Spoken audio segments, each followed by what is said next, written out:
Ghostbusters was a massive success when it came out in 1984, so naturally the studio thought it made sense to do a sequel. Unfortunately, that sequel is nothing more than a boring, lifeless carbon copy of the original.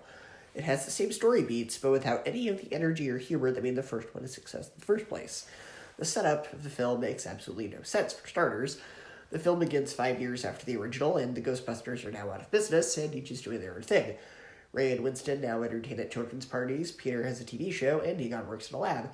It makes no sense for them to be washed up and have nobody believe them, because the apocalypse was almost brought about. Did people just forget the Ghost Invasion and the Godzilla-sized Marshmallow Man? There's no explanation for this. On top of that, Peter and Dana have since broken up, but rather than show you the events that led up to this, the film just decides to tell you. Also, the villain's plan is to possess Dana's baby for some reason. It's never really explained why a baby, or that particular baby. The writing of the film also is not witty or sharp. I got one or two mild chuckles, but there was nothing memorable about this. The cast members, although they do work well off each other, they just don't have as much energy as they did in the first. It's not a painful movie, it's just boring. Overall, Ghostbusters 2 is just dead. I would give Ghostbusters 2 a C, a 7 out of 10, and a 3 out of 5 stars.